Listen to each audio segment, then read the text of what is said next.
राधा और गोपियों की विरह वेदना, प्रेम का शाश्वत स्वरूप। उद्धव और ब्रज की गोपिकाओं की कहानी प्रेम, भक्ति और विरह का ऐसा अद्वितीय उदाहरण है जिसे शब्दों में पिरोना जितना कठिन है उतना ही सुंदर भी। यहाँ इस कथा को विस्तृत रूप में आपके लिए प्रस्तुत किया गया है। उद्धव का राधा और गोपिकाओं को संदेश। श्री कृष्ण ने अपने प्रिय सखा उद्धव को ब्रज भेजा। वे जानते थे कि गोपिकाएं उनके वियोग में तड़प रही हैं। उद्धव एक ज्ञानी, तर्कशील और योग मार्ग के अनुयायी थे। कृष्ण ने उनसे कहा, उद्धव जाओ और ब्रज की गोपिकाओं को समझाओ। उन्हें बताओ कि प्रेम का असली स्वरूप आत्मा का परमात्मा से मिलन है। ये देह का प्रेम नहीं है, ये भक्ति का मार्ग है।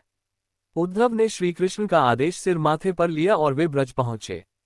ब्रज में उद्धव का आगमन। उद्धव के ब्रज पहुंचते ही गोपिकाओं ने उन्हें श्री कृष्ण का संदेशवाहक जानकर घेर लिया।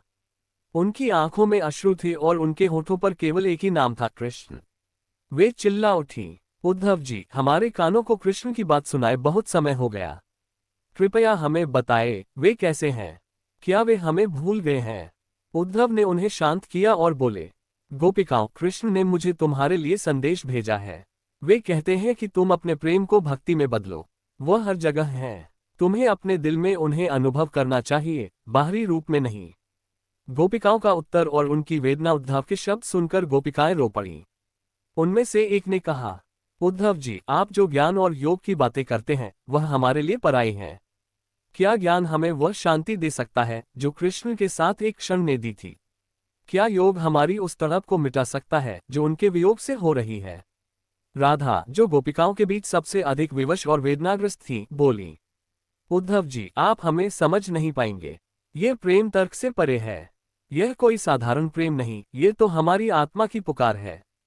कृष्ण केवल हमारे प्रिय नहीं है, वे हमारे जीवन का आधार हैं। उनका संदेश हमें उनकी याद को और गहरा कर देता है। उद्धव की सीख और उनका अनुभव। उद्धव ने ये संवाद सुना और उनके ज्ञान का गर्व टूटने लगा। उन्होंने सोचा, क्या ये संभव है कि इन गोपिकाओं का प्रेम मेरे योग और ध्यान से ऊपर हो? गोपिकाओं के सरल, निश्चल प्रेम और उनके असीम समर्पण ने उद्धव को प्रभावित किया। उन्होंने अपने विचारों पर पुनर्विचार किया। उन्होंने महसूस किया कि यह प्रेम आत्मा और परमात्मा का मिलन है। उद्धव ने अंततः राधा से कहा, राधा जी, आपने मुझे प्रेम की सच्ची परिभाषा सिखाई। मेरा ज्ञान अधूरा था। मैं श्री कृष्ण को बताऊंगा कि यहाँ ब्रज में प्रेम अपने शुद्धतम रूप में जीवित है।